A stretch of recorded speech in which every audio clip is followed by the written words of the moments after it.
The fall of 1918. A third of the entire human population is infected with the same virus.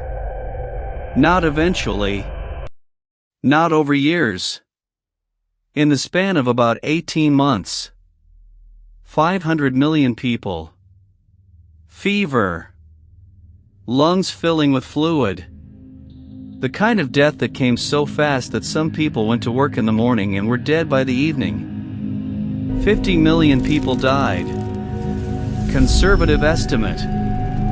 Some researchers put it closer to 100 million. More Americans died in those 18 months than in the First World War, the Second World War, Korea, and Vietnam combined. And in the middle of all of it, in a small mountain town in Colorado with 1,200 people and one main road in and out, nobody died. Not one person. Every government in the world had the same information. Every doctor knew what was coming. Every city had the same opportunity. What did this town of 1,200 people figure out that the rest of the world couldn't? Before the flu arrived, 1918 was already a year that had taken almost everything it could from people. The war in Europe had been grinding for 4 years. An entire generation of young men had spent years in the trenches. The world had developed a tolerance for extraordinary loss that made it harder, not easier, to recognize when something new and different was coming. The people who had lived through the fall of 1918 looked exactly like you. Same capacity for fear, for love, for making decisions under pressure. But here's what they didn't have. No vaccines. No antivirals. No intensive care units. No ventilators. No understanding at all of what a virus was, how it behaved, or how to stop it. What doctors had in the fall of 1918 was what doctors had always had: observation. Pattern recognition. The slow, difficult work of figuring out what helped and what didn't. The influenza had been circulating since the spring. A first wave. Mild enough that it didn't alarm anyone. Then in September, it changed. Virologists who later studied the samples from 1918 found evidence of a shift, a mutation that made the virus dramatically more transmissible and dramatically more lethal. Particularly to young adults. 20 to 40-year-olds. The healthiest segment of the population. Which was strange, because that is not how influenza typically kills. But here's what nobody knew yet: the strength of the immune response was exactly the problem. The body's own defenses, overwhelmed, overfiring, were doing much of the killing. And the wave coming in September was nothing like the wave in the spring. In Philadelphia, on September 28, 1918, the city held a war bonds parade. 200,000 people lined Broad Street to watch. 72 hours later, the city's hospitals were overflowing. Within 6 weeks, 11,000 people in Philadelphia were dead. Nurses were running out of beds, out of supplies, out of coffins. The city ran out of coffins. They ran out of people to dig the graves. Across the country, the numbers were the same. In San Francisco, officials made mask wearing mandatory and then reversed course under business pressure. In Boston, hospitals turned away patients because there was nowhere to put them. In Alaska, entire Inuit villages were wiped out in days, populations that had no prior immunity to anything in this strain. The village of Brevig Mission lost 85% of its residents in 5 days. History almost ended here. The Surgeon General's assistant, a doctor named Victor Vaughan, wrote that if the epidemic continued at its mathematical rate of acceleration, civilization could easily disappear from the face of the earth. He was a trained scientist looking at verified numbers. He was not being dramatic.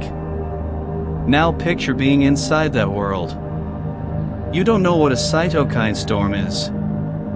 You don't know why the youngest and healthiest people seem to be dying the fastest.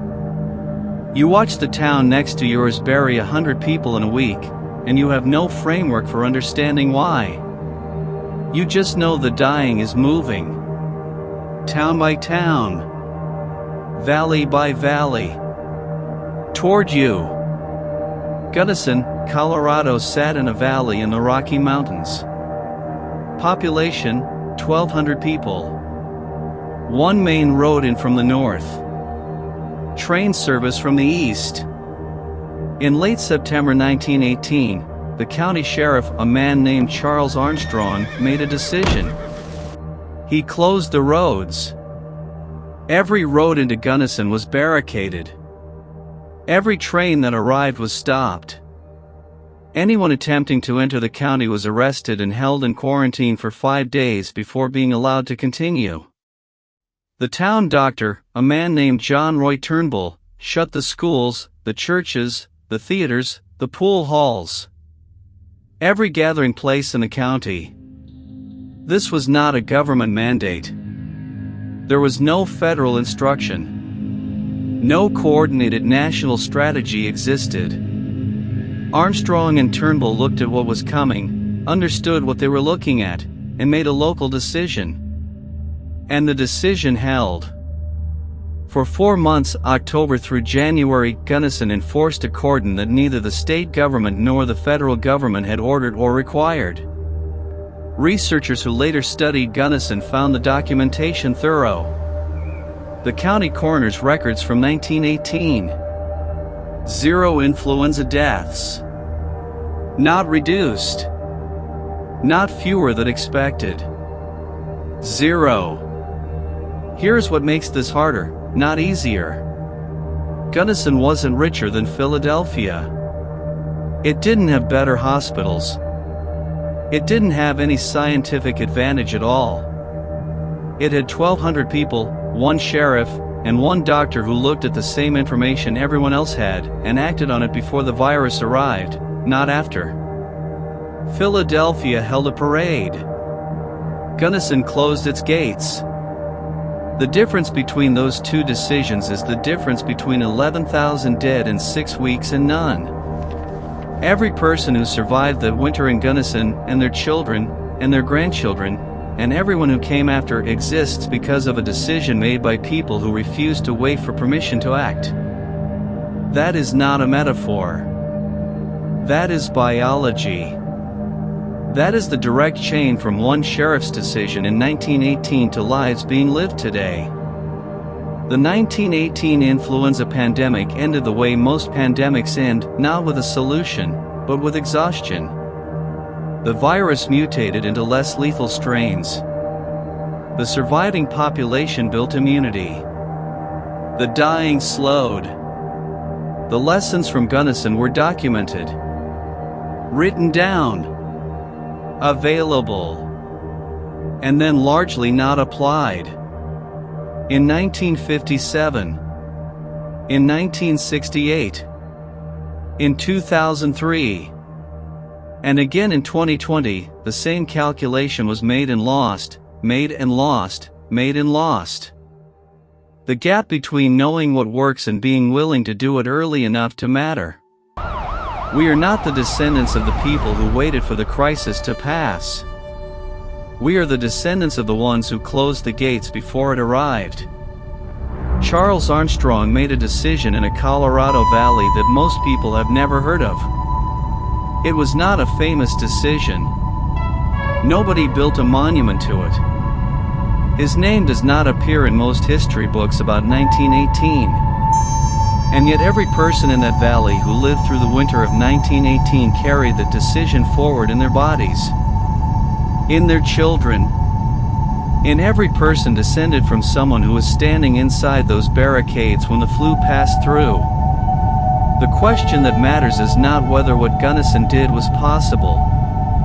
The question is why so few places did it.